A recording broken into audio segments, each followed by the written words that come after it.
বলতে এসেছিস?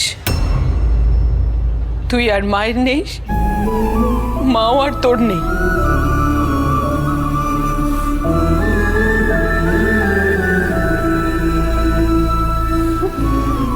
তুই এদিকে তাকা।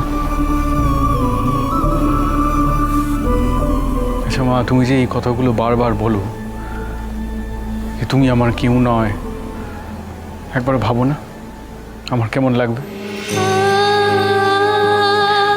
তুমি আর বাচ্চাগুলো ছাড়া আমার কে আছে বলো?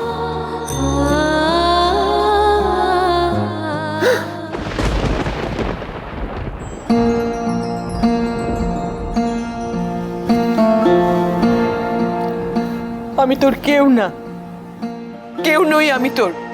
তুইও শেষ পর্যন্ত নিজেকে বাবার ধাতুতে গড়ে নিলি। তোর বাবা তাও সমাজ সেবাতে আটকে ছিল, আর তুই বাড়ি নিয়ে চলে এলি বিয়ে করে। হয়তো এই বিয়ের অস্তিত্বই আর থাকবে না মা, ঝিল্লি নিজের পায়ে দাঁড়িয়ে যাওয়ার পর। একদিন না একদিন হোয়াইট বোর্ড ভরিয়ে সব ঋণ শোধ করেও চলে যাবে। এই যে মা, আমি আর তুমি এখানে দাঁড়িয়ে আমরা শেয়ার করছি না, সেটা করারও ঝিল্লির কেউ নেই জানো তো।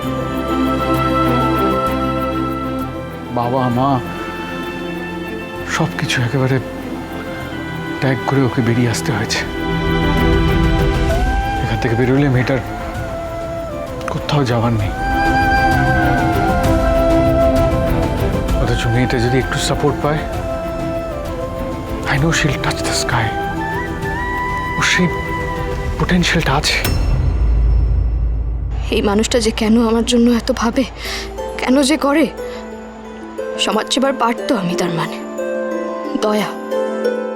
মা যা হচ্ছে তাতে তুমিও কষ্ট পাচ্ছ, ঝিল্লিও কষ্ট পাচ্ছে। ওকে আমার বউ হিসেবে না দেখে একজন ইন্ডিভিজুয়াল হিসেবে দেখো না। আর চাই করো ওর উন্নতিটা অন্তত আটকে দিও না মা, প্লিজ। ঝিল্লি ঝিল্লি ঝিল্লি, মা তোর কেউ না, কেউ না তোর মা।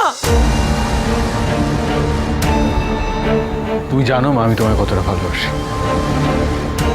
কিন্তু যখন একটা দায়িত্ব নিয়েছি সেই দায়িত্বটা আমি পালন করে যাবই। I know, একদিন না একদিন তুমি আমার দিকটা ঠিক বুঝবে।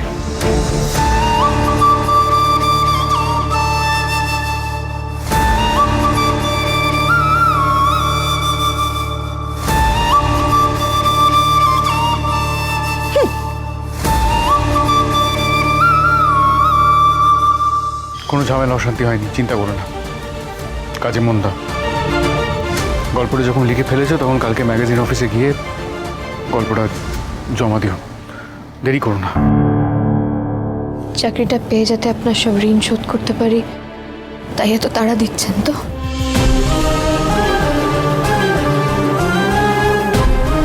তুমি আর মা আমায় এত ভালো বোঝো না।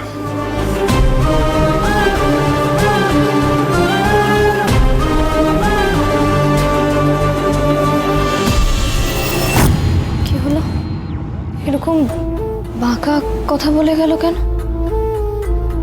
আমি কি সত্যি ভুল বুঝলাম? তেঁতুল পাতা সোম থেকে রবি প্রতিদিন সন্ধ্যে ৬টায় স্টার জলসায় ও ডিজনি প্লাস হটস্টারে।